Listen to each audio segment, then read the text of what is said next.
Hello and welcome to another approaching series. This time we're going to be looking at Leo Brouwer's Etude number 6. This is a fantastic right hand study along with some brilliant modern left hand chord shapes. It also incorporates 2 different time signatures and a whole host of left hand challenges for shifting, no squeaking on the chords, and traversing from fret 1 to fret 12 really quickly.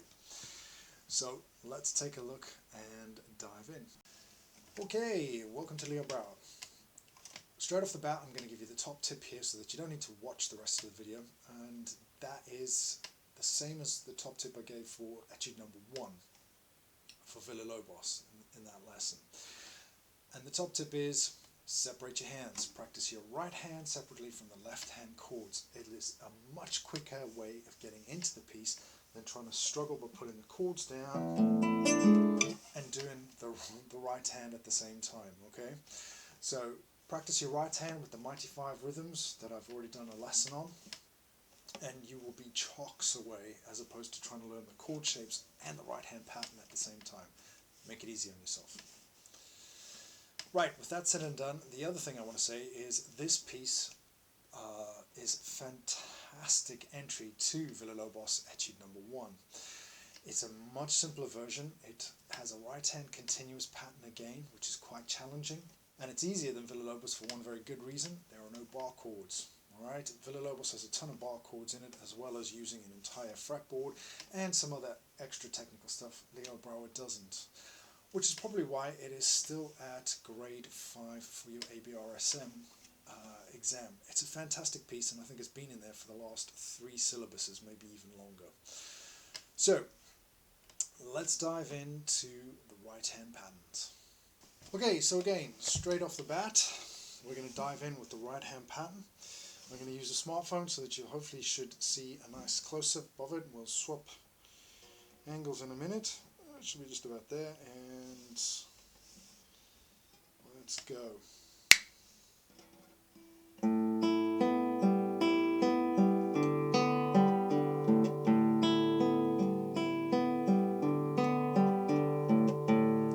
So that is the first right hand pattern.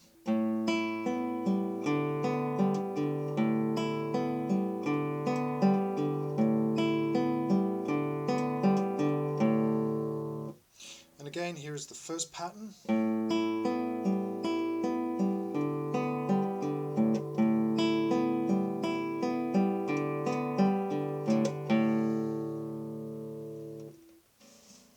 So hopefully one of the first things you notice when you view that close-up footage is I am using sequential planting, which is essential for this. It gives you security. You know exactly which strings you're on. So when you're doing this slowly, please practice it sequentially planted. The other thing to practice is the 5 rhythms, and obviously they are skip rhythm number 1.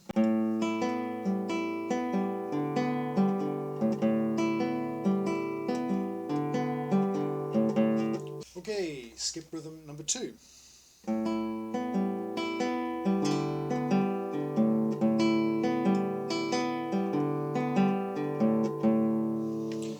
Gallop rhythm number 1.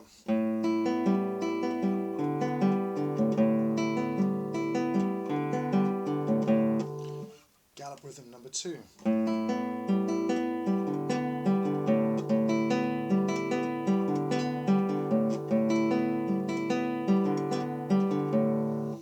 Triplets.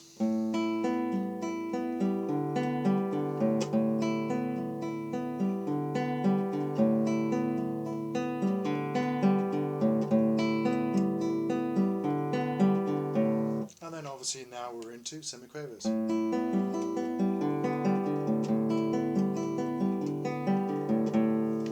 Okay, so practice both patterns like that. So quickly, pattern number 1 is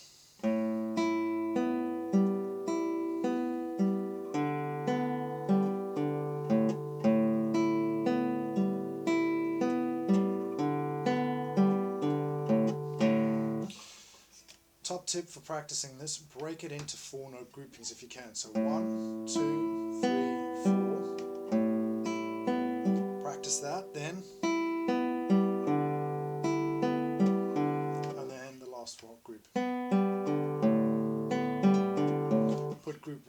together first. And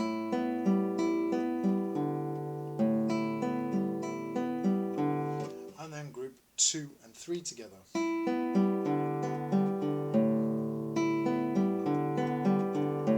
And then put them all together, all 3 groups.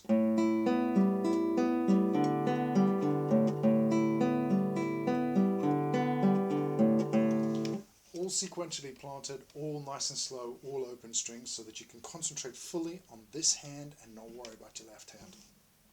Alright, pattern number 2 is nice and simple as well. It just cuts off a beat, so we've gone from 3-4, 1, 2, 3, 1, 2, 3, 1, 2, 1, 2.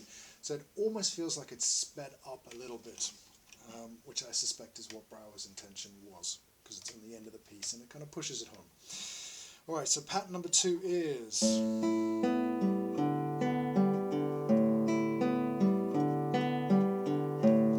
Now this one is a little bit different, and you need to get your right hand fingers right for this one. Right, it's going to go P, A, M, I, P, A, M, I. So your thumb is going to play your 4th string or the D, like that, so you should get that little bounce.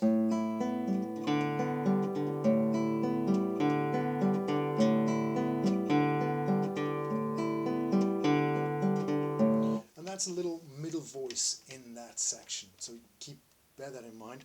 Obviously there's another middle voice in the other section as well, the first section, but we'll get to that when we get to the chords. Right, so those are the 2 right hand patterns. Let's have a look at the left hand chords.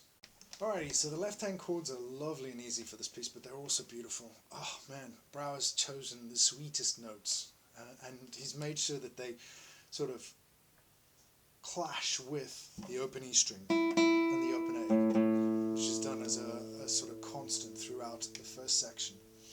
So chord number 1,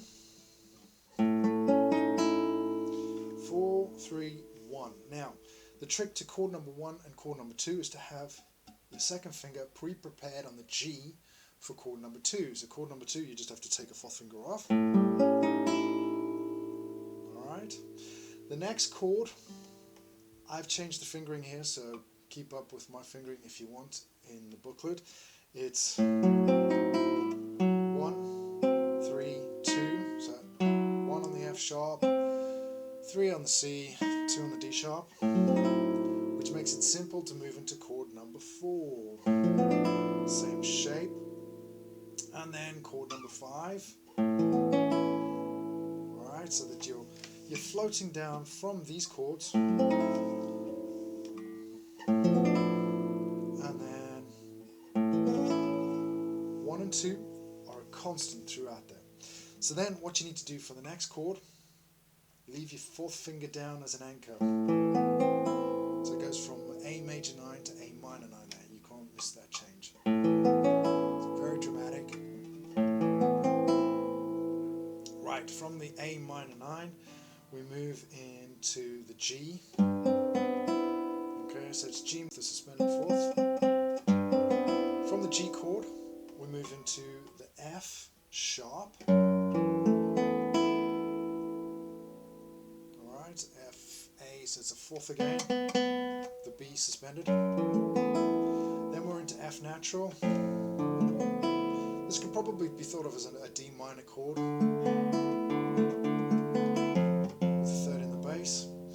And then we're into a kind of floaty suspended E chord. Again we have a 4th, suspended 4th, into E major proper. The first sort of proper major basic chord, as it were. And that's the end of the first section. So if I just go through those chords again, here we go, chord 1, chord 2, 3, 4, 5, 6, 7, 8, 9, 10, 11. And that's it. And then obviously that is with this right hand pattern.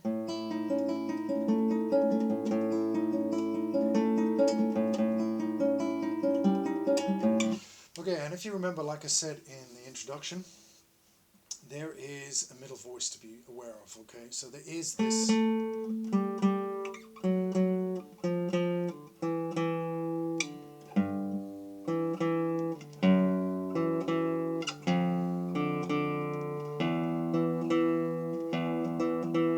Brouwer has done that on purpose. So when you play this, make sure that your thumb kind of marks that in a little bit of a special manner.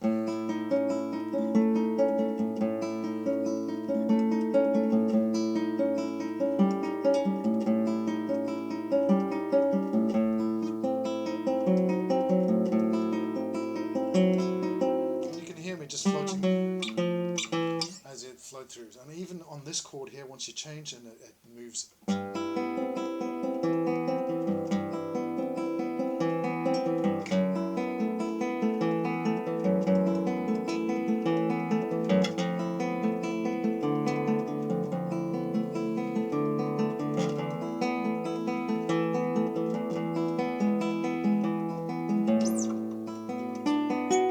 And then you're into the next section.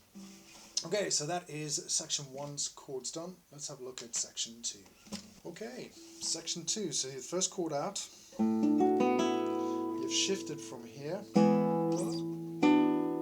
Now, in my notes, I've said shift with the 1 and 3 fingers.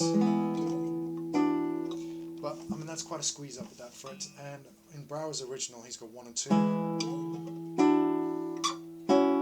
The only reason I shift with 1 and 3 is, or put my 1 and 3 up at the top, is for the next chord. And to make it easier, so that I've got guide fingers that I'm utilizing to shift the chords in any particular placing. And there's guide fingers in the first half as well, but definitely in the second half you need the guide fingers. So, chord 1, chord 2, 3rd finger guide, chord 3, 4th finger guide, chord 4 right there, chord 5, and chord 6. There you go, ends on an A major 9. Lovely, lovely, lovely sound. So again, nice and slowly. And remember I said you could use 1 and 2 fingers, but then I find you're not using guide fingers as well. When you've got to shift, you've got to just do an up, off, back, down shift. So I prefer to use guide fingers. Yeah, it's a little uncomfortable squeezing it in. Then you've got the 4th finger guide, really helps you out. And then here you could use 2 and 3, and then a 3rd finger guide down. And then a 1st finger, obviously no squeaking. Alright. So yeah, 2 and 3. Guide, 3rd finger, guide, 2nd finger, and into the end of the piece. Okay, so I'm just going to stick with section 2 quickly to just show you how to practice this. Practice the chords on their own in groups. So from the second section, I would literally, on the 2-4, so 1, 2, 1, 2.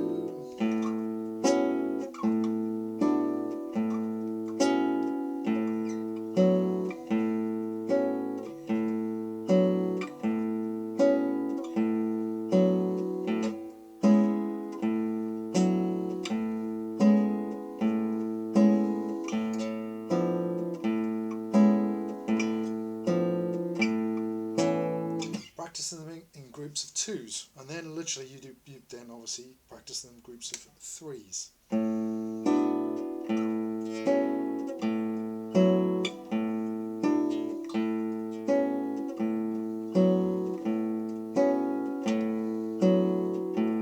So that you get a real secure handle on the chords. And again, the same goes for section 1. You can do the same.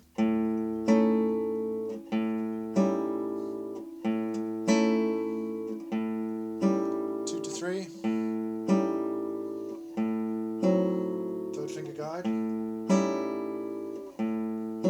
3 and 2 guide,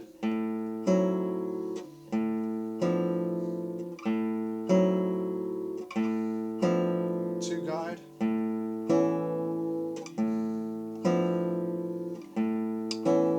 4th finger anchor,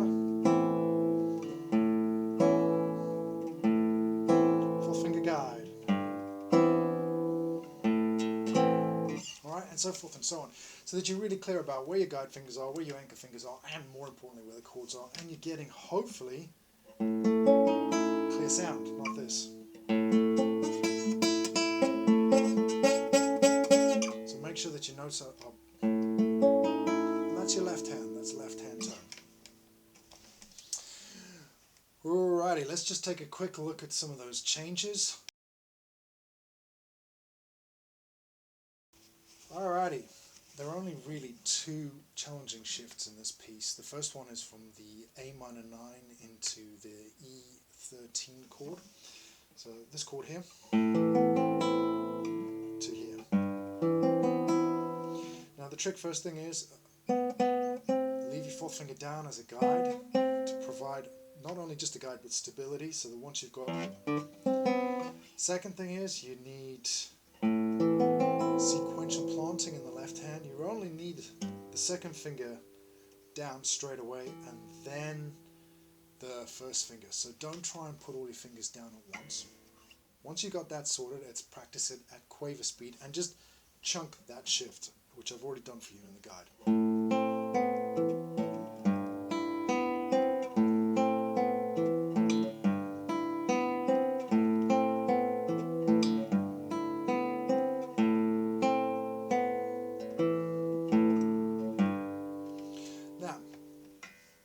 Two tips here. First, I'm using the fleshy bit of my second finger to, can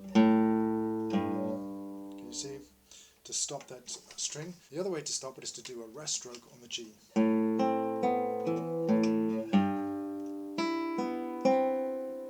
Alright, so there's two ways to stop it. You do not want the same. You don't want the two ringing over. So that's the first shift. The second shift obviously is from the last bar of the first section into the first bar of the second section, where we're doing this. Now I would suggest practicing that just on its own. I'm using my first finger as a guide with my third finger just hovering, so I'm not getting none of that. My third finger is just hovering above the string, and then it slams down into the 12th fret, or goes down into the 12th fret. So that's the first thing. The second thing is, I already have this chord, so once you're on this pattern, you literally should be nailing this with your eyes, just here, alright? You've already got this, don't look at this, forget about this, it's safe, it's secure. You need to be looking here because this is quite a big shift, alright? So don't follow your hand up the fretboard like that, because you're never going to get the shift right. Make sure that you put some extra security in, laser the shift ahead with your eyes. And you're in, alright? And again, here you have got to mute. There's no two ways about it. You've got this E string.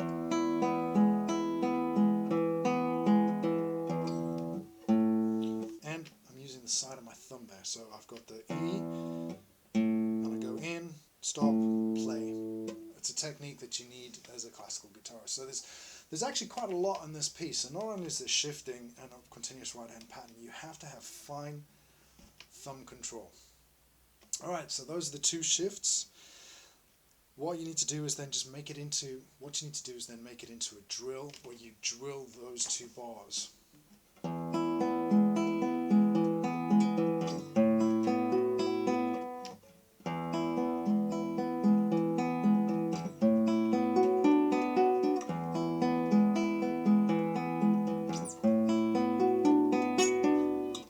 You go and you just repeat that until you can get it and you're secure, and you think about all of those things. When you're practicing the drill, pick one thing. Pick, right, I'm going to do shifting. Boom. Then I've got the shifting. I'm going to try and concentrate on my thumb dampening to make sure that that A doesn't ring over. Got the right fingers, 1 and 2, 1 and 3. I'm going to concentrate on not squeaking. I'm going to try and think about not squeaking, or I'm going to concentrate on lasering. Pick one thing, do it 3 times perfectly, take a break. Pick the next thing, 3 times perfectly, take a break. You'll get ahead faster that way than to try and just woodshed it and go till you're tired and you'll want to cry. Alrighty, hopefully that helps. Let's move on. The time signature change. So you can practice that a couple of ways. You can practice that out and about when you're bored in the class or on the road, or at night in bed, last thing. Best time to practice these sorts of things because it sinks in then. So you need to be a 1, 2, 3, 1, 2, 3, 1, 2, 1, 2, 1, 2, 3, 1, 2, 3, 1, 2, 1, 2, 1. And then to practice the rhythms, so that's just the meter, the pulse, or the tactus if you want the technical term. To practice the actual rhythms, it's 1 E and a 2 E and a 3 and a 1 E and a 2 E and a 3 and a 1 E and a 2 E and a 1 E and a 2 E and a 1 E and a 2 E and a 3 and a 1 E and a 2 E and a 3 and a 1 E and a 2 E and a 1 E and a 2 E and then obviously you want to stick that on the guitar. So the best way to practice it on the guitar is to literally just practice.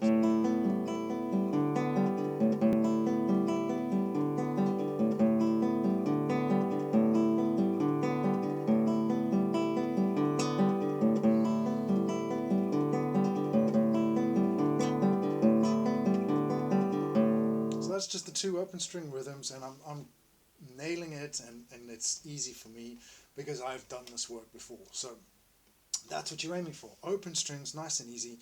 And then you don't need to worry about that as a separate issue for when you're trying to do this shift.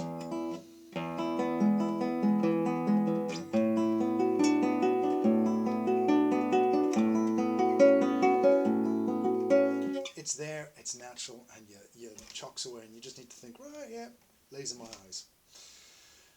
One last little tiny thing, especially if you're going to make this music, because it is music and it needs to be music, and Brouwer clearly thought of it as music. The bars or the ideas repeat for a reason, so you want to probably do some sort of echo.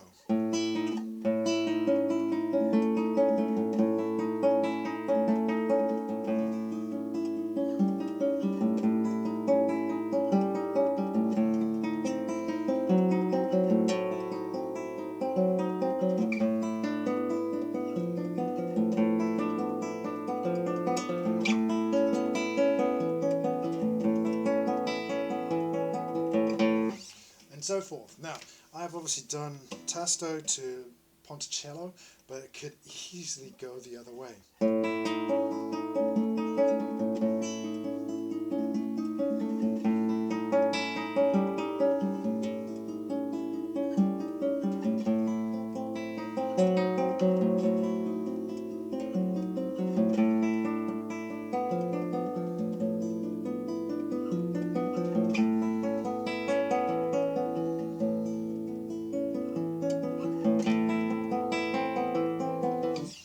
The choice is yours, but it needs some sort of echo there. Don't just play this straight.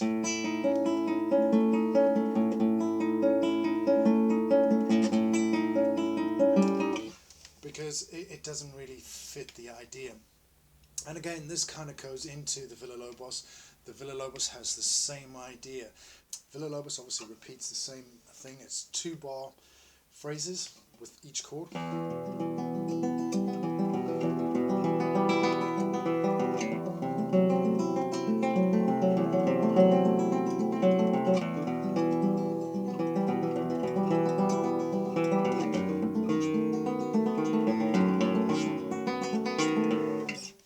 So forth and so on. So there's this echoing idea. It's a classic idea. 2-bar phrases. One bar needs to be slightly different to the other bar to make it more musical. So hopefully this lesson helped. That's Brouwer's fantastic Etude number 6. Grab a free copy of the study guide. It's got all the micro studies that I've done for it, and hopefully it helps. If it does, hit the like button. Give me a shout below. I'm happy to help and happy to answer questions here on YouTube. Have a good day.